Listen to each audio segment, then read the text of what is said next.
사랑하는 성도 여러분, 시청자 여러분, 이 시간은 십자가의 도 13번째 시간으로 예수님의 겉옷과 속옷에 담긴 섭리를 증거합니다. 예수님께서는 죄인들의 죄를 대속하시기 위해 많은 고난을 당하시고 십자가에 달려 죽으셨습니다. 십자가의 고난을 감당하실 때 예수님께서는 가시관을 쓰시고 채찍에 맞으시며 손과 발에 못 박히셨고 창으로 옆구리를 찔리시는 등 여러 가지 일들을 겪으셨습니다. 이런 일들은 우연히 일어난 것이 아니요 하나하나가 정확한 하나님의 섭리 속에 이루어진 일들입니다. 곧 짐승과 같은 인류에게 생명의 양식을 주시고자 짐승의 구유에 누이셨고 우리를 부욕해 하시고자 친히 가난한 삶을 사셨습니다. 우리의 질병을 대속하시고자 채찍에 맞아 고통당하셨고 생각으로 짓는 죄를 사하시기 위해 가시관을 쓰셨지요. 이처럼 예수님께서 고난받으신 모든 과정들은 아담의 범죄로 인해 인류에게 임한 저주들을 풀어주시고 우리 죄를 속량하시기 위해 반드시 필요한 과정이었습니다. 이 시간은 예수님의 옷에 담긴 섭리와 예수님께서 손발에 못 박히신 섭리를 증거합니다. 오늘 또 증거되는 말씀을 통해 우리를 위해 모든 고난을 달게 받으신 주님의 사랑을 더욱 깊이 깨닫는 여러분이 되시기를 바랍니다. 그래서 주님을 위해 생명까지 드릴 수 있는 아름다운 주님의 신부로 나와지시기를 주 예수 그리스도의 이름으로 축원합니다. 사랑하는 성도 여러분, 시청자 여러분, 예수님께서는 채찍에 맞고 가시관을 쓰심으로 온 얼굴과 몸에 피가 낭자하셨고 이번에는 무거운 십자가를 짊어지셔야 했습니다. 못 박히실 십자가를 친히 짊어지고 처형 장소인 골고다 언덕까지 올라가셨지요. 마침내 언덕 위에 도착하자 군병들은 예수님의 옷을 벗겼습니다. 오늘 본문 요한복음 19장 23절 24절 전반절에 보면 군병들이 예수를 십자가에 못 박고 그의 옷을 취하여 네 깃에 나누어 각각 한 깃씩 얻고 속옷도 취하니 이 속옷은 호지 아니하고 위에서부터 통으로 짠 것이라. 군병들이 서로 말하되 이것을 찢지 말고 누가 얻나 제비 뽑자 하니 이는 성경에 저희가 내 옷을 나누고 내 옷을 제비 뽑나이다 한 것을 응하게 하려 함이러라 했지요. 십자가에 달리실 때 예수님께서는 겉옷과 속옷을 다 빼앗기고 완전히 벗기운 채 십자가에 달리셨습니다. 존귀하신 하나님의 독생자 예수님께서 미천한 피조물인 사람들 앞에서 벌거벗은 수치를 당하셔야 했던 것입니다. 예수님께서 이처럼 수치를 당하신 까닭은 바로 우리가 받아야 하는 수치와 부끄러움을 대신 감당하시기 위해서입니다. 죄인들이 마땅히 받아야 할 조롱과 멸시 천대를 아무 죄 없으신 예수님께서 대신 받으신 것이지요. 만약 여러분의 몸과 옷에 썩은 음식물이나 화장실에 오물이 잔뜩 묻어서 심한 악취가 난다면 그런 상태로 많은 사람들 앞에 나타날 수 있겠습니까? 그것을 씻어내기까지는 사람들 앞에 나서기가 부끄러울 것입니다. 그런데 몸에 묻은 오물보다 더 추하고 부끄러운 것이 바로 죄입니다. 아담도 처음 선악과를 따먹고 범죄했을 때 하나님의 낯을 피하여 동산 나무 사이로 숨었던 장면이 기록되어 있습니다. 바로 죄가 있게 하나님 앞에 부끄러움을 느끼고 하나님의 낯을 피하려고 했던 것입니다. 그런데 모두가 죄 가운데 살다 보니 세월이 갈수록 사람들은 점점 더 죄에 대해 무감각해져 갑니다. 죄를 짓고 악을 행하면서도 남들도 다 그러는데 하면서 양심이 무뎌지는 것이지요. 더구나 오늘날은 마지막 때로 예전 어느 시대보다 더 악한 세상 속에 살고 있습니다. 만약 30년 혹은 50년 전의 사람들이 오늘날의 세상을 볼 수 있다면 큰 충격을 받을 것입니다. 예전에는 사람들이 경악하고 손가락질했을 범죄들이 오늘날에는 너무나 많이 일어나고 있으며 전에는 상상하기도 어려웠던 부끄러운 일들이 요즘은 너무나 만연해 있기 때문이지요. 그러나 아무리 세대가 악해진다 해도 빛이신 하나님의 말씀에 비춰보면 부끄러운 재상들이 낱낱이 드러납니다.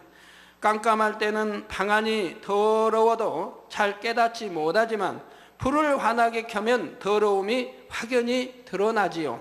이처럼 빛이신 하나님의 말씀에 마음을 비춰보면 자기 안에 있는 부끄러운 죄들을 발견할 수 있는 것입니다.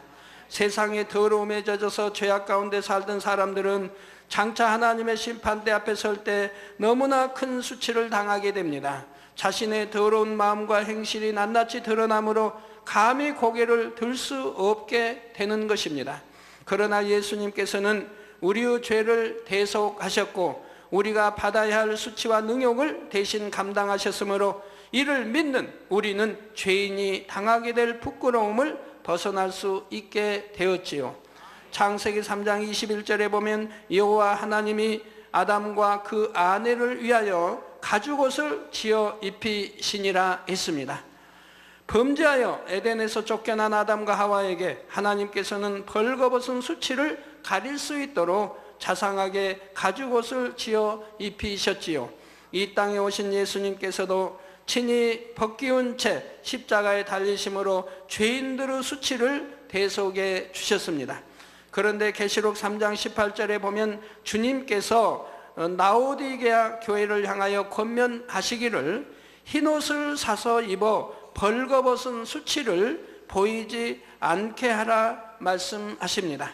하나님을 믿는다 하지만 차갑지도 뜨겁지도 않으며 열심내지 못하는 그들에게 속히 마음을 성결케 하여 주님 맞을 준비를 할 수 있도록 경계하시는 것이지요. 사랑하는 성도님들은 죄인들을 대신하여 부끄러움을 당하신 주님의 사랑을 중심에서 더욱 감사하시기를 바랍니다. 그리고 속히 온전한 성결을 이루어 한 점 부끄러움도 없이 주님을 맞을 수 있으시기를 우리 주 예수 그리스도의 이름으로 축원합니다. 사랑하는 성도 여러분, 예수님의 겉옷과 속옷을 벗긴 군병들은 겉옷을 4깃으로 나누어서 4사람이 각각 나누어 가졌습니다. 속옷은 재단을 하지 않고 위로부터 통으로 짠 옷이므로 한 사람이 제비를 뽑아 가졌지요. 지금 죄 없으신 예수님이 처참하게 못 박히시는 긴박한 상황에서 예수님의 옷이 어떻게 되었는지를 성경에 이렇게 자세히 기록할 가치가 있겠는지요? 예수님의 옷을 군병들이 4깃으로 나눠 가졌다거나 속옷을 위로부터 짰는지 아래로부터 짰는지 제비를 뽑아 가져갔는지 이런 것을 일일이 기록하고 있다는 것은 좀 이상하게 생각될 수도 있습니다. 왜 구약에도 기록해 놓았고 신약에도 이 성경은 하나님의 마음 생각을 압축하여 정말 중요한 말씀들만 기록해 놓은 것인데 왜 구약에도 이러한 모습을 기록하고 왜 신약에서도 이렇게 자세히 기록하고 있겠는지요? 또한 예수님의 옷은 값비싼 비단이나 어떤 보석으로 장식된 것도 아니고 오래 입어 낡은 데다가 흙먼지와 피로 얼룩진 것입니다. 그런 낡은 겉옷을 로마 군병들이 4수로 나누어 가지며 속옷을 제비 뽑아간 것도 이상한 일이지요. 더구나 훨씬 이전에 기록된 구약의 시편에까지 이에 대해서 예언하고 있다는 사실이지요. 시편 22편 18절에 내 겉옷을 나누며 속옷을 제비 뽑나이다 했고, 오늘 본문에는 이는 성경에 저희가 내 옷을 나누고 내 옷을 제비 뽑나이다 한 것을 응하게 하려 함이러라 하여 이 예언이 성취되었음을 설명하고 있습니다. 그럼 그 예언이 오늘날 어떻게 성취되었는지 오늘 말씀을 통해 또 들으시겠습니다. 성경은 예수님의 옷을 통해 하나님의 중요한 섭리를 나타내고 있는 것입니다. 바로 예수님 이후 이스라엘의 역사에 대해 예표하고 있는 내용이지요. 먼저 겉옷에 담긴 섭리를 알아보겠습니다. 예수님은 하나님의 아들이시며 하나님의 백성인 이스라엘의 왕이십니다. 그런데 예수님의 겉옷은 영적으로 이스라엘이라는 국가요, 또한 그 백성을 의미하지요. 그런데 예수님의 옷을 네 깃으로 나누었으니 옷의 형체가 없어지고 옷을 만든 재료, 곧 천 조각만 남게 되었습니다. 이는 이스라엘의 왕이신 예수님의 겉옷이 나뉜 것과 같이 이스라엘이라는 나라가 망하여 그 형체가 없어지게 됨을 의미합니다. 옷의 재료였던 천 조각만 남은 것처럼 이스라엘 족속이라는 이름만 남게 되지요. 로마 군병들이 옷을 나눈 것은 이스라엘이 로마군에 의해 멸망당할 것을 의미합니다. 겉옷이 네 깃으로 나누어진 것은 이스라엘 백성이 사방 곧 동서남북 세계 각처로 뿔뿔이 흩어질 것을 나타내고 있지요. 오늘날 세계사를 보면 이스라엘 백성들은 러시아, 또 주변 또는 북미, 중남미, 아프리카, 유럽 전역에 걸쳐 흩어져 있는 것을 봅니다. 근데 유독 우리 한국만이 그러지 아니했죠. 왜? 우린 단일 민족이라 더더구나 우리 한국만 두르지 않는데 거기에도 다 섭리가 있는 것이지요. 이후의 역사를 보면 분명히 그렇게 되었습니다. 누가복음 19장 43절에서 44절에 보면 예루살렘 성에 대한 예수님의 예언이 나옵니다. 날이 이를지라 내 원수들이 토성을 쌓고 너를 둘러 사면으로 가두고 또 너와 및 그 가운데 있는 내 자식들을 땅에 메어치며 돌 하나도 돌 위에 남기지 아니하리니 이는 권고받은 나를 내가 알지 못함을 이남이니라 하셨지요. 예수님의 예언대로 예루살렘은 주후 70년에 디도 장군이 이끄는 로마 군대에 의해 포위 공격을 받았습니다. 이스라엘 백성들은 끝까지 저항했지만 마침내는 성이 함락되어 예루살렘 성은 완전히 회파되고 말았습니다. 돌 하나도 돌 위에 남기지 않으리라 하신 대로 로마 군병들은 성전을 이룬 돌들까지도 다 흩어버렸지요. 역사의 기록에 따르면 이 예루살렘 함락 과정에서 100만 명 이상의 유대인들이 살해당했으며 그 중에는 십자가에 처형된 포로들도 많았다고 합니다. 전쟁 속에서 살아남은 사람들도 동서남북으로 뿔뿔이 흩어지고 말았고 이후로 유대인들은 곳곳에 흩어져 살면서 이방인들로부터 많은 핍박을 받아야 했지요. 2000년 가까이 걸어온 고난의 역사 속에서도 유대인들이 겪은 가장 처참한 사건은 제2차 세계대전 당시 나치 정권에 의한 학살입니다. 짧은 기간 동안에 600만 명 이상의 사람들이 단지 유대인이라는 이유만으로 죽임을 당했으며 더구나 벌거벗기운 채 죽임을 당한 것이지요. 우리 이제 미국이 이락을 쳐서 이락 나라가 그냥 완전히 해파되었는데도 죽은 사람이 미국인까지 다 합쳐서 수천 명에 오늘날 쭉 가면 수천 명이 이르릅니다. 그러나 여기 유대인들은 인구도 적은데도 이렇게 600만 명이 학살을 당했다고 하는 것은 얼마나 어마어마한 국민이 학살을 당했는가를 알 수가 있습니다. 저는 하나님을 믿기 전에 이 유대인 학살에 대해 들었을 때는 참 이상하다는 생각을 했습니다. 보통의 경우는 사형수를 죽인다 해도 깨끗한 옷으로 갈아입히기 마련인데 이들은 수많은 사람들이 동일하게 입던 옷까지 벗기운 채 죽임 당했으니 기이한 일이라 생각했던 것입니다. 그런데 하나님을 믿고 십자가의 섭리들을 깨달으면서 그 이유를 알게 되었습니다. 바로 이러한 유대인들의 죽음은 유대인들이 자신들의 왕으로 오신 예수님을 죽였으므로 그 후손에게 임한 저주 중에 하나였다는 사실입니다. 예수님을 직접 처형한 것은 로마 군병들이지만 예수님의 처형을 요구한 것은 유대인들이지요. 당시 유대 지역은 로마의 지배하에 있었기 때문에 예수님을 처형하기 위해서는 로마에서 파견한 총독의 허락이 있어야 했습니다. 유대 총독 빌라도는 예수님의 무죄하심을 알았기 때문에 예수님께 사형 선고를 내리지 않으려고 했습니다. 그런데도 유대인들이 계속해서 사형을 요구하자 빌라도는 이 사람의 피에 대하여, 즉 예수의 피에 대하여 나는 무죄하니 너희가 당하라 했지요. 자, 나는 무죄하다면 무죄할까요?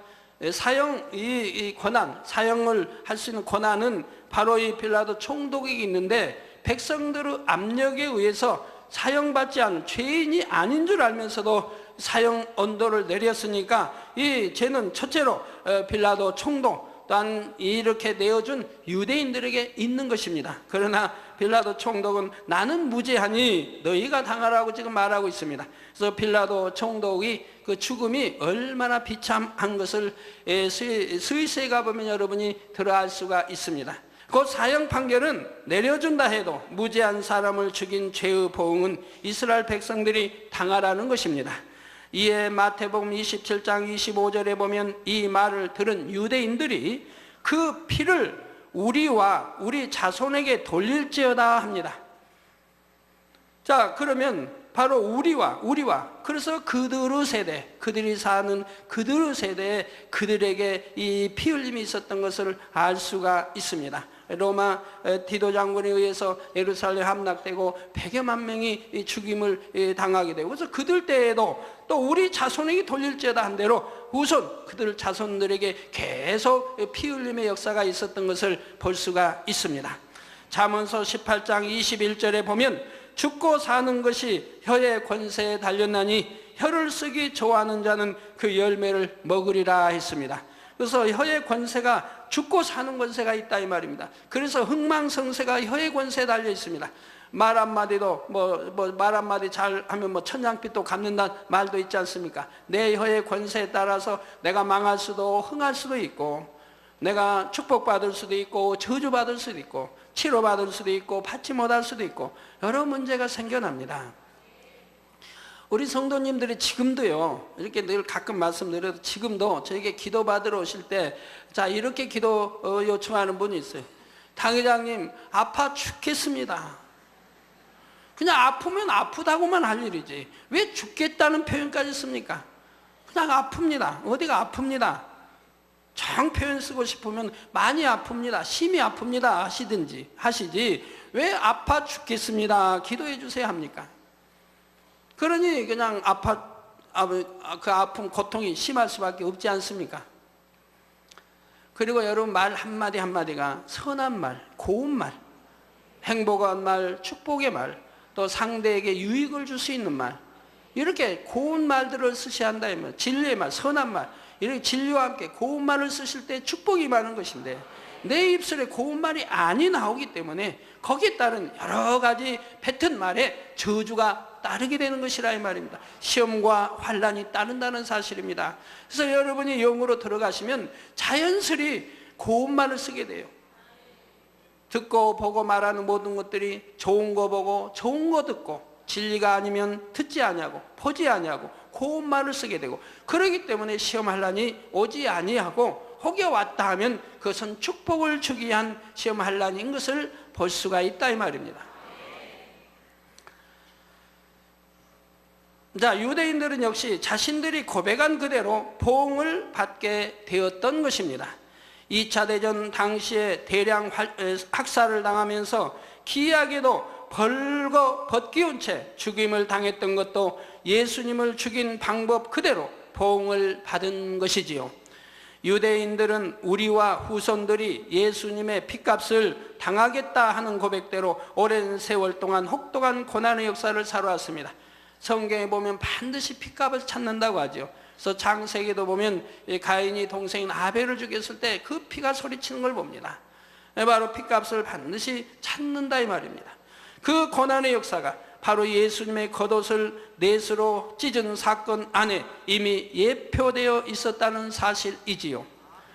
다음으로 예수님의 속옷은 호지 아니하고 곧 여러 개의 천을 바느질하여 만든 것이 아니라 위에서부터 통으로 짠 것이라 했습니다. 여기서 속옷은 사람의 마음을 의미합니다. 이스라엘의 왕이신 예수님의 속옷은 이스라엘 후손들의 마음을 의미하며 하나님에 대한 그들의 신앙을 나타내지요. 하나님의 백성 이스라엘의 시조는 야곱입니다. 하나님께서는 야곱의 이름을 이스라엘로 바꾸시고 그에게서 난 12 아들들로부터 이스라엘 나라의 12지파를 형성하게 하셨습니다. 하나님께서는 믿음의 조상인 아브라함의 후손들 중에서도 야곱의 중심이 좋은 것을 보심으로 야곱을 통해 하나님의 선민을 이루게 하신 것입니다. 이스라엘 백성들은 긴 세월 동안 다른 민족과 통혼하지 않고 단일 민족으로 이어졌으며 유일하신 하나님만을 섬겨왔죠. 즉 위에서부터 통으로 짰다. 위에서부터 즉 위에 아브라함 그 다음에 야곱을 통해서 12지파를 통해서 쭉 단일 민족으로 내려왔다는 것을 뜻하는 것이라 이 말입니다. 그런데 솔로몬 왕의 아들 르호보암 때 이스라엘에는 4분이 일어나 남유다와 북이스라엘로 갈라지고 말았습니다. 이후에 북이스라엘은 이방인들과 통혼하며 단일 민족으로서의 순수성을 잃어버렸지요. 남유다만이 참 이스라엘의 후손으로서 이방인과 섞이지 않은 단일 민족으로 남았습니다. 그래서 오늘날 이스라엘의 후손들을 유다 사람 곧 유대인이라고 부르게 된 것이지요.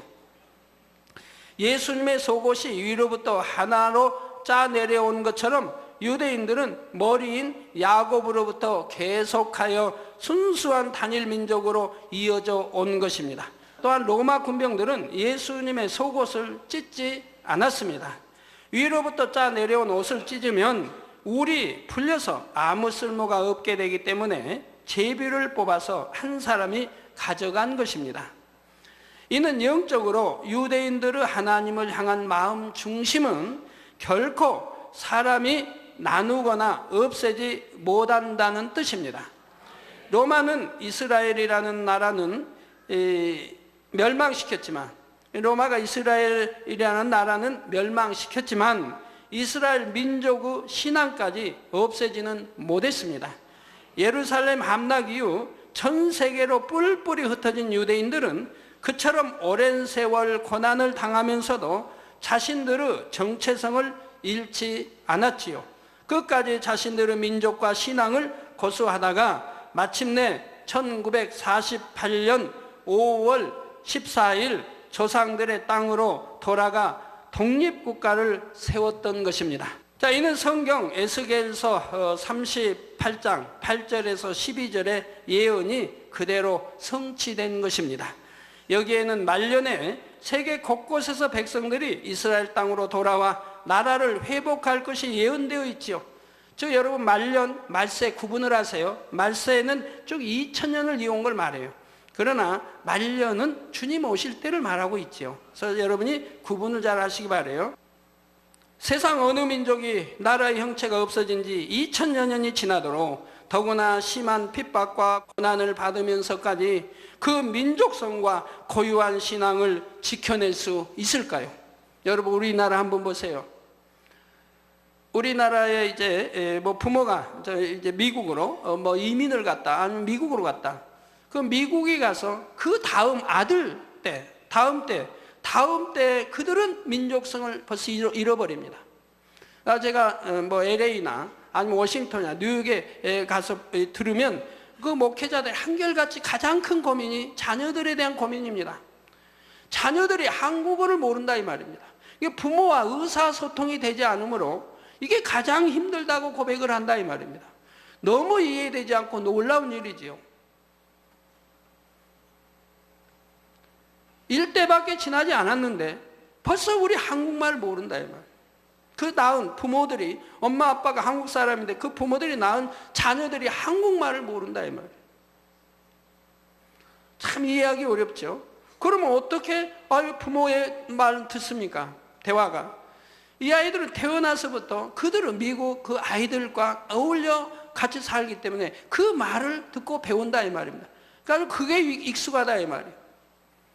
그 한국 사람들을 대할 뭐 그런 게 없고 기껏 해봐야 엄마 아빠인데, 엄마 아빠는 그냥 일터에 가서 아침 교대로, 아침에 낮에 엄마가 갔으면 밤에는 아버지가, 그래서 일터에 가서 살아서 자식들과 이렇게 만나 대화할 시간도 별로 없다 이 말이에요. 자식을 가르쳐줄 그런 시간도 없다 이 말이에요. 그렇기 때문에 한국어를 가르치지 못했고, 그들은 자연적으로 어려 태어나서부터 미국의 아이들과 어울려 놀다 보니 이제 미국어는 잘하지만 한국어를 잘하지 못한다 이 말. 그래서 한다 해도 굉장히 서툴다 이 말. 그래서 대화가 통하지 않은 이거에 대해서 가장 고민을 털어놓습니다. 진실입니다. 너무 놀라운 일이에요. 그리고 한국 음식도 먹으려고 안 하지요. 그런데 그게 2대로 3대로 내려간다고 하면 어찌 되겠습니까? 거기야 뭐 한국 사람, 한국 태어나서도 국적 포기하고 뭐 하는 사람도 꽤 많이 있죠. 국적까지 포기해버리고. 또한 멸망한 지 2000여 년 만에 그 나라를 회복할 수 있는 민족이 또 있을까요? 이는 상식적으로는 불가능한 일입니다.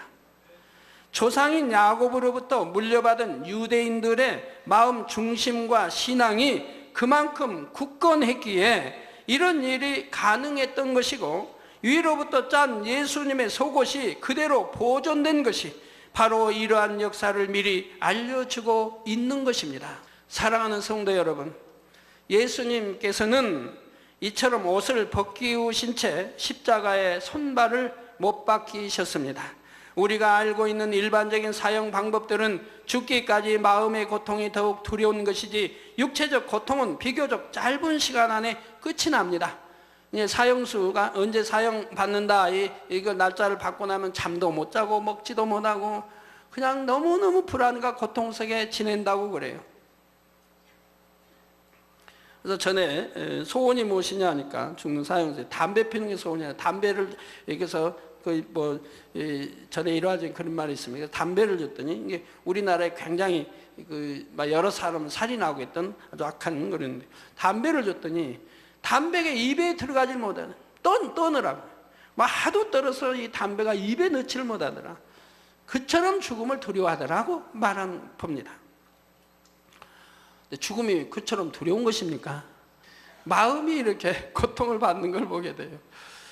사형수 칼로 목을 벤다. 순간 아닙니까? 목 자르는 순간이죠. 1, 2초의 고통도 안 되죠. 이거 전기의자는 좀 오래 걸릴 것 같아요. 그것도 1분은 안 걸리죠. 1분 안 넘길 것 같아요. 그러나 십자가의 처형은 오랜 시간 동안 극심한 고통을 주는 사형 방법입니다. 살인자나 반역자 등 중죄인에게만 가해지는 가혹한 형벌이지요. 먼저 나무로 큰 십자가 형틀을 만들어 그 십자가 위에 양손과 양발을 못 박습니다. 그리고 십자가를 세우면 체중이 아래로 쏠리면서 손발에 못 박힌 자리에 더욱 심한 고통이 가해집니다. 급소를 피해서 못을 박기 때문에 빨리 죽을 수도 없습니다.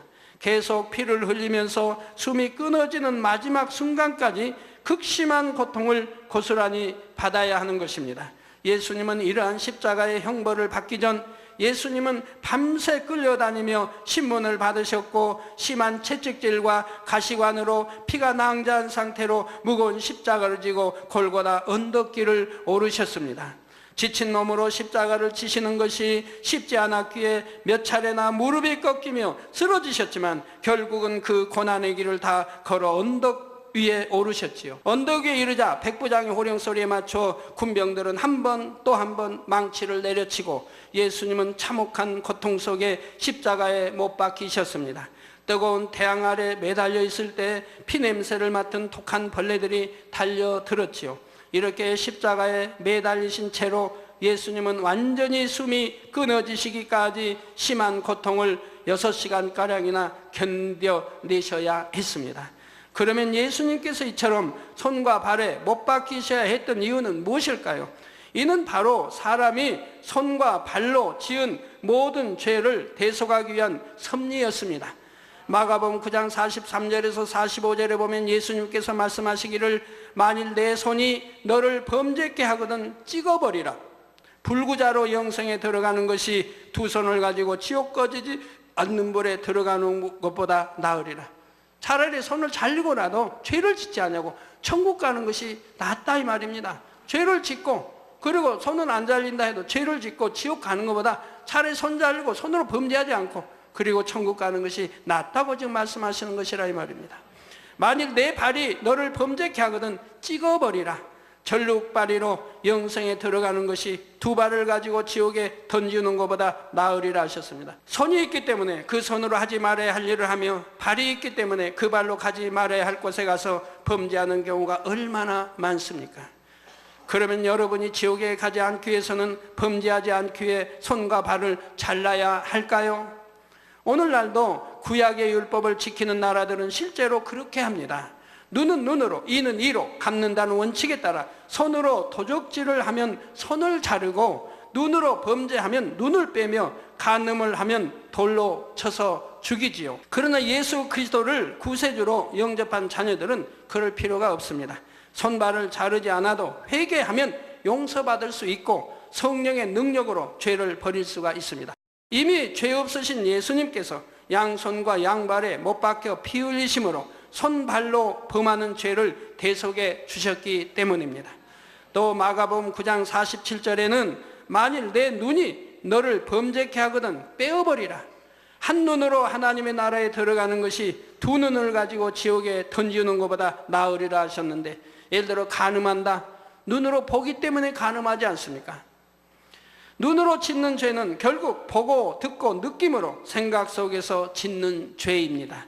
이것은 이전 시간에 설명한 대로 머리에 가시관을 쓰고 피 흘리심으로 대속해 주셨기에 우리가 눈을 빼지 않아도 되는 것이지요. 이처럼 우리의 죄를 사하시고 지옥불에서 구원하시기 위해 예수님께서 이 참혹한 십자가의 고난을 친히 당하셨다는 사실입니다. 그래서 이러한 것을 믿는다고 하면 어떤 사람들은 주를 믿는다 하고 입술로는 회개한다고 하면서 여전히 죄 가운데 살고 있습니다. 하나님께서는 이런 회개는 거짓말이라 하십니다. 정녕 이런 걸 믿는다. 그래서 하나님의 사랑을 알고 우리 주님의 이 크신 사랑을 알고 감사한다고 하면, 믿는다 한다면 절대로 이런 죄들을 짓지 않는다 이 말입니다. 육체의 일들을 행하지 않는 것이라 이 말입니다. 왜? 구원받지도 못하는 거예요. 지옥 간다고 돼 있는데 이런 일을 믿는다면 어찌 행하겠습니까? 육체의 일은 현저하냐면 육체의 일이 먼저 잘 나와 있고요. 그래서 믿음의 1단계나 2단계 있는 분들은 아직 그 육체의 일을 행한다고 해서 지옥 가는 것은 아닙니다. 그분들 어린아이 신앙이기 때문에 모른다 이 말입니다. 잘 몰라서 아직 믿음이 없어서 죄를 짓기 때문에 말씀을 통해 늘 변해가면서 믿음 1단계에서 2단계 들어가고 한다 이 말입니다. 그래서 그런 때 육체를 행하는 것은 회개하면 용서를 받는다 이 말입니다. 그러나 믿음의 3단계 들어온 사람은 용서가 되지 않는다 이 말이에요. 왜? 믿음의 1단계를 지나서 2단계 지나서 3단계 들어왔어요. 저 육체의 일을 끊어버렸습니다. 그렇기 때문에 믿음의 2단계 들어왔습니다. 2단계 들어와서 육신의 생각을 버렸습니다. 그래서 믿음의 3단계 들어왔습니다. 이제 믿음의 3단계 들어온 사람은 육체의 일이나 이런 것들을 행하지 않는다 이 말입니다. 그러니까 믿음의 3단계라 이 말입니다. 그래서 이제는 젖 먹는 신앙이 아니라 밥 먹는 신앙이 됐다 이 말입니다. 이렇게 밥을 먹는 신앙이 되었으면서 다시 젖을 먹는다고 하면 이건 사람의 가치를 잃어버린, 하나님의 자녀로서의 가치를 잃어버린 사람이라 이 말입니다. 믿음을 저버렸다 이 말입니다. 믿습니다 하는 것이 거짓말이라 이 말입니다. 하나님을 사랑한다는 것이 거짓말이라 이 말입니다. 이런 모든 것을 들으면서도 믿는다는 것이 거짓말이라 이 말입니다. 그래서 이러한 것은, 그래서 믿음의 3단계로 이렇게 들어온 이런 사람들, 이렇게 이제 믿음이 있는 밥 먹는 신자가 육체의 일을 행하면 구원받지 못한다고 성경은 구약이나 신약에 누누이 기록하고 있는 거예요. 어디에 기록되어 있습니까? 여러분 성경 어디에 기록되어 있어요? 예를 들어 신약에 보면, 히브리서에 보면 6장이나 10장에 보면 잘 나와 있지요. 거기는 믿음의 3단계 이상을 말하죠. 저 믿음도 있어요. 성령 받은 체험도 있어요. 하나님의 능력도 맛봤어요. 하나님 말씀도 알아요. 그런 사람들이 짐짓 죄를 지으면 또는 예수를 다시 십자가에 못 박으면 회개의 영을 주시지 않으므로 죄 사함이 되지 않으니 구원을 받지 못한다 이 말이에요. 그래서 어떤 사람들은 주를 믿는다 하고 입술로는 회개한다고 하면서 여전히 죄 가운데 살고 있습니다. 하나님께서는 이런 회개는 거짓말이라 하십니다. 요한일서 1장 6절에도 만일 우리가 하나님과 사귐이 있다 하고 어두운 가운데 행하면 거짓말을 하고 진리를 행치 아니함이거니와 했습니다. 저 어두운 가운데 행한 사람은 진리를 행치 않는다 이 말입니다. 그러니까 하나님과 사귐이 있다, 하나님 사랑합니다, 하나님 믿습니다 하는 말은 거짓말이라 이 말입니다. 참으로 믿는다면 결코 그럴 일이 없다 이 말입니다. 또 갈라디아서 5장 19절에서 21절에는 육체의 일을 행하는 자, 곧 행함으로 범죄하는 자들은 하나님의 나라를 유업으로 받지 못한다 했습니다.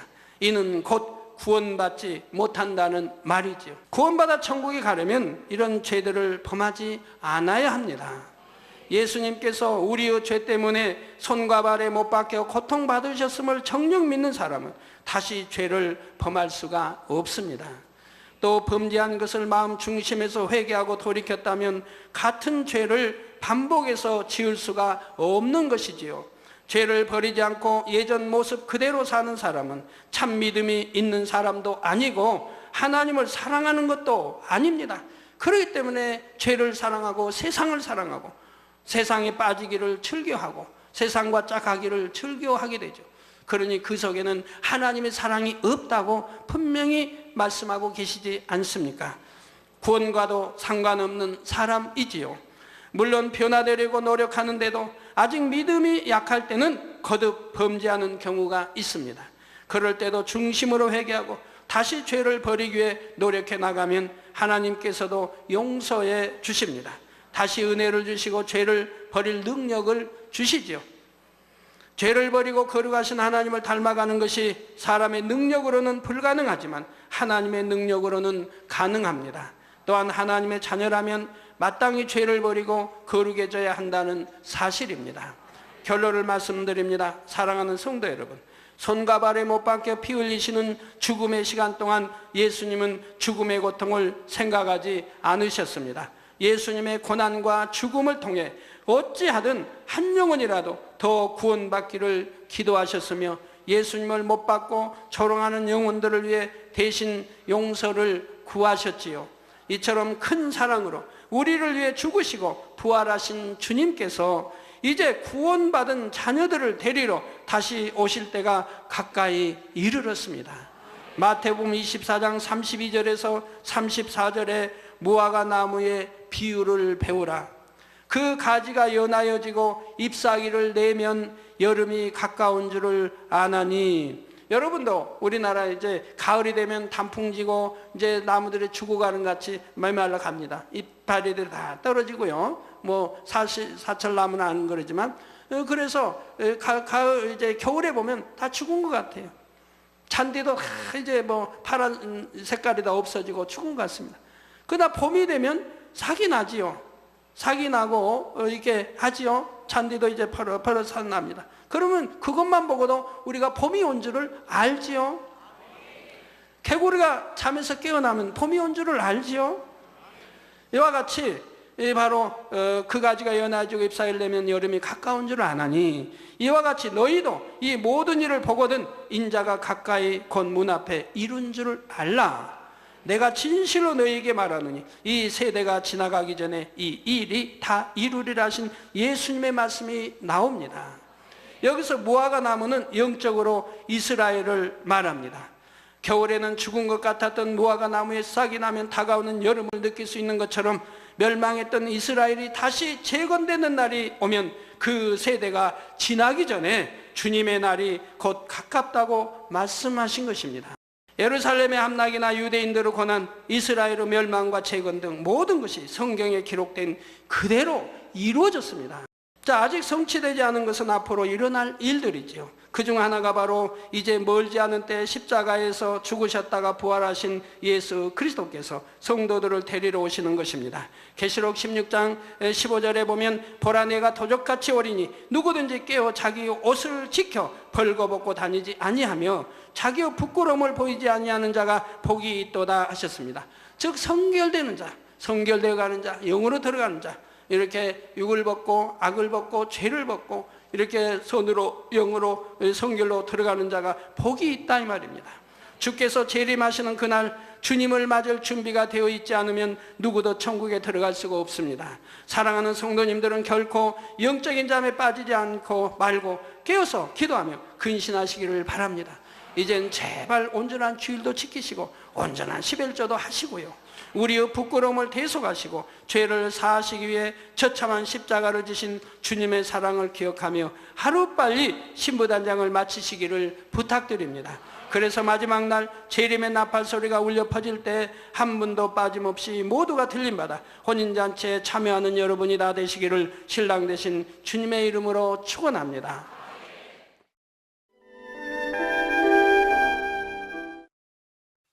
환자를 위한 기도를 하겠습니다. 아픈 곳이나 연약한 곳 위에 손을 얹고 기도 받으시고, 아프지 않으신 분들은 가슴에 손을 얹고 마음의 소원을 위해 기도 받으시기 바랍니다. 전지전능하신 하나님께서는 시공을 초월해 역사하십니다. 하나님께서는 여러분의 믿음대로 역사해 주십니다.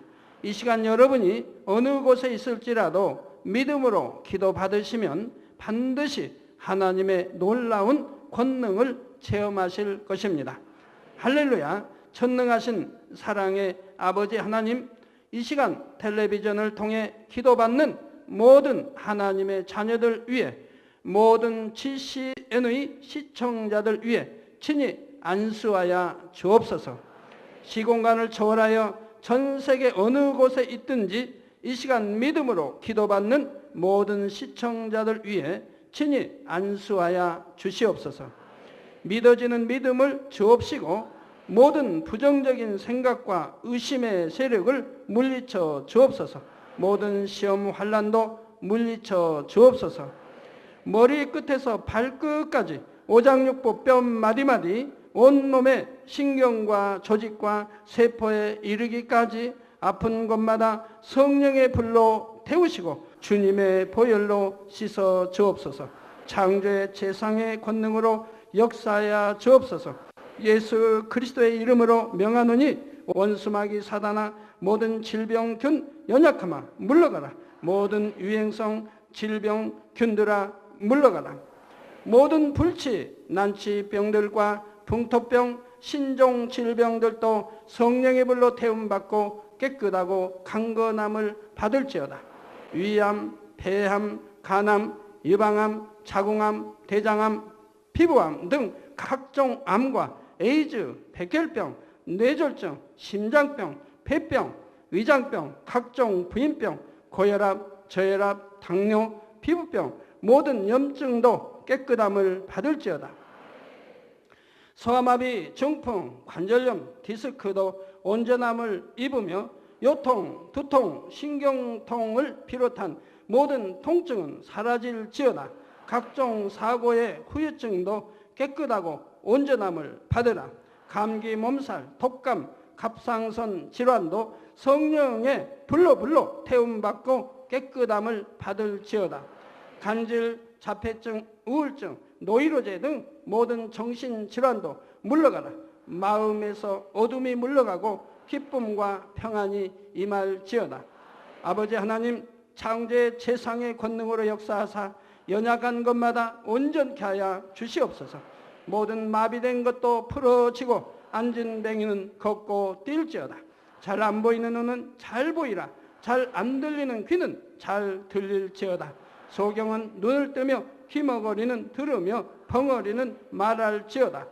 잉태하지 못하는 자에게 잉태의 축복을 주시고 부러진 뼈도 붙여주시며 화상 입은 것도 온전케 하여 주옵소서. 마약을 비롯하여 각종 약물과 독극물에 중독된 것도 성령의 불로 태워 깨끗게 하여 주옵소서. 죽은 자가 살아나며 죽은 신경과 세포가 살아나게 하옵소서. 모든 어둠이 물러가며 모든 악기도 나가게 하여 주시옵소서. 예수 그리스도의 이름으로 명하노니 원수마귀 사단아, 하늘 공중 권세 잡은 악의 영들아 물러가라. 그의 사자들도 물러갈지니라. 이 땅의 악한 영, 더러운 영, 거짓되고 간사한 영, 이간질하고 미혹하는 모든 어둠들은 물러가라. 모든 흉악의 결박을 풀고 어둠아 물러가라. 빛이여 임하라. 아버지 하나님, 영육간에 강건케 축복하여 주시옵소서. 부르짖어 기도할 수 있는 능력을 주시고 죄를 버리고 성결될 수 있는 능력을 주옵소서. 영원히 잘됨같이 범사에 잘되게 하시고 마음의 소원에 응답하시고 간구와 기도에도 응답하여 주옵소서. 믿음, 소망, 사랑이 더하게 하시며 가정의 복음화도 이루어 주옵소서. 모든 사고와 재앙으로부터 지켜주시고 불통이 없는 형통한 삶을 살 수 있도록 축복해 주옵소서. 성령의 불담으로 정군 천사와 주님의 불꽃 같은 눈동자로 모든 하나님의 자녀들과 가정 일터 사업터를 지켜 주시옵소서. 들어와도 나가도 복받으며 구워줄지언정 꾸지 않는 축복을 주옵소서. 지혜와 명철을 주시고 성령의 감동감화 충만함을 입게 하옵소서. 모든 주의 종들과 일꾼들에게 능력 주셔서 사명 감당 잘하게 하시고 교회마다 크게 부흥하는 역사가 일어나게 하여 주옵소서. 하나님의 자녀들이 먹으나 입으나 마시나 무엇을 하든지 하나님 앞에 영광 돌리는 삶이 되게 하여 주시옵소서. 나는 만났노라, 체험했노라, 응답받았노라, 축복받았노라 간증하는 입술이 되게 역사하여 주시옵소서. 아버지 하나님 감사합니다. 홀로 영광 받으옵소서. 우리 주 예수 그리스도의 이름으로 기도하옵나이다. 아멘.